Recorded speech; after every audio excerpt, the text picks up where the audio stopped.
In 2005, I visited my estranged uncle and his wife in Oregon during a road trip, thinking it would be a chance to reconnect after 10 years of no contact.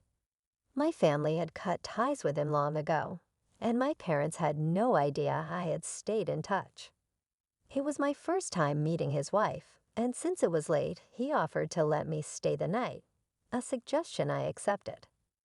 As I looked around their home, I saw pictures of his wife and felt a strange chill.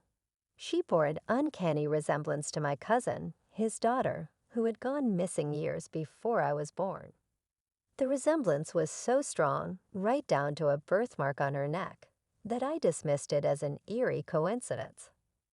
That night, while preparing dinner, his wife hugged me tightly and whispered in my ear to leave as soon as my uncle went to Walmart.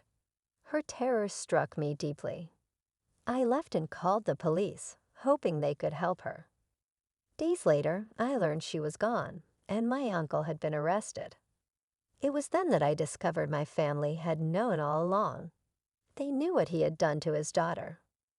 My cousin had disappeared at 9, and my uncle had been the one responsible, unable to cope with the loss of his wife and twisting his grief into something monstrous. My family justified their silence by saying it was either her or one of us. My uncle had attempted to kidnap one of his other nieces. The devastation of realizing my family's complicity was overwhelming. Years later, my uncle's abandoned house stood as a dark reminder of everything that happened. Seeking closure, I returned one night and found a hidden room in the basement. The walls were lined with newspaper clippings about missing children, a horrifying revelation that my uncle's crimes went beyond my cousin. Despite the house being slated for demolition, I reported the discovery to the police, who reopened their investigation. My family was furious. They had wanted to keep everything buried, but I needed to understand. My mother broke down, admitting they had always suspected my uncle, but had no proof and cut ties, hoping to protect the rest of us. Determined to uncover the full extent of his depravity, I started digging into my uncle's past. I spoke to a retired detective who revealed that my uncle had been a prime suspect in other disappearances, all girls who resembled his late wife. There was never enough evidence to convict him, but the pattern was there.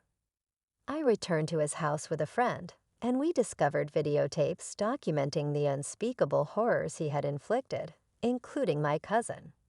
It was evidence enough to convict him of multiple murders, ensuring he'd never be free again, but the damage was irreversible. The tapes haunted me, as did the realization that my family had chosen silence.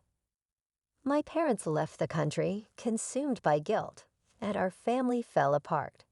I struggled to rebuild my life, constantly haunted by the trauma of my uncle's actions.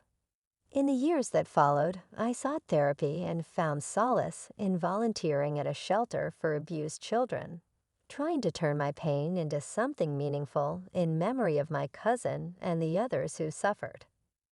Then recently, at 35, I uncovered another horrifying truth. My mother had been,